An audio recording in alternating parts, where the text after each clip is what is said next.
Hey y'all, out here with this Cloudhammer Longsword today. It's a Type 16. This is a big sword, or it's a big longsword to me as someone who studies fioring.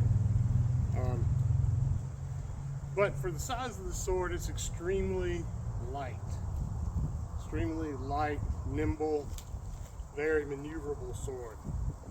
In order to create that nimbleness, of course, you can see this sword has a lot of flex to it. People talk about the center percussion, which you can see, and one thing that made Angus Trim famous in the early days is he matched the other vibration node here at the handle so that when you hit the target and it creates that vibration, you're not getting a lot of shock on the hand for that, which can be an issue. Not a big deal, but I mean, it's not as comfortable. And if you do any sword fighting with feathers or other sword training tools, and you're striking them against each other, you know how jarring and shocking it can be in your hands to have that happen.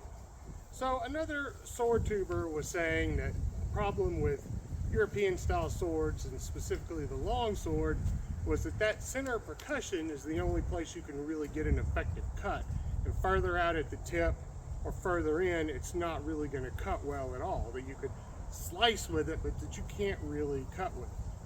So let's put that to the test with this sword. And a Type 16 is a blade that is not made specifically to do cutting. It's a compromise design that's made to deal with armor and be just a good all-around sword. So let's see what happens.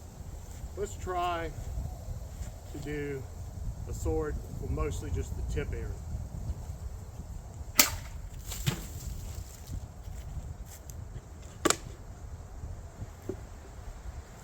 Looks like you cut pretty clean to me.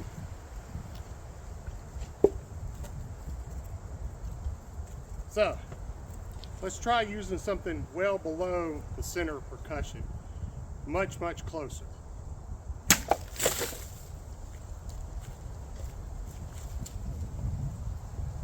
Looks like it cut pretty darn good to me.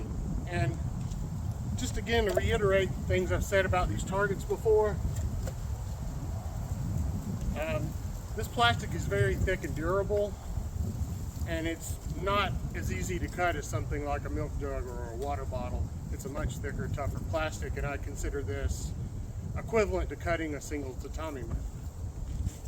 So I know where the center percussion is. It's great to hit with it, but it's not really a big deal whether you're using that or not. And by the way, SX105V this is made out of is a wonderful steel. It's got a good level of edge retention, but it's still a pretty tough steel. And on top of that, it's not a overly expensive steel like S5 or CPM3V and Z-Tough and all the super exotic steels. So SX105V is a great mid-range steel that gives you a lot of performance for people that want something better than the basic steels that give them, good toughness, but just a little bit better edge retention. And like I said, this is just a wonderful, light, easy to move sword. Really enjoy using this sword. It's a lot of fun. Cool sword. Now this is an Angus Trim sword. This is a 13A. Look how wide the sword stays at the tip. And some swords of this type, and the Type 10, you'll see this completely rounded and almost completely spatulated without any kind of acute point whatsoever.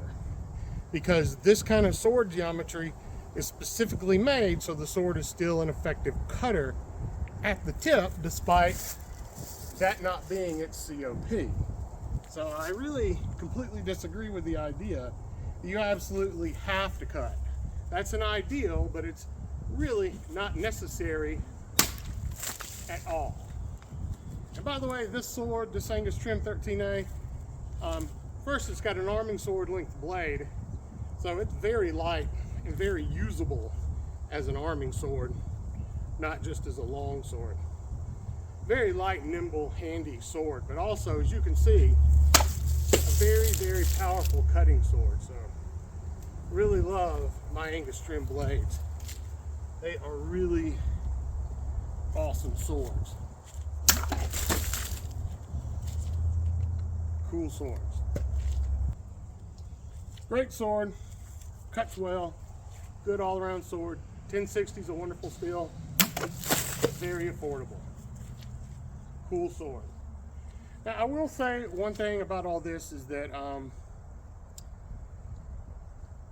people make a big deal out of, you know, straight double-edged swords versus single-edged curved swords versus swords that have recurve or curve forward, and people put a big deal on the different kinds of cutting abilities of these swords based on that general blade shape. And I got to be honest, I feel like people exaggerate the significance and importance of that.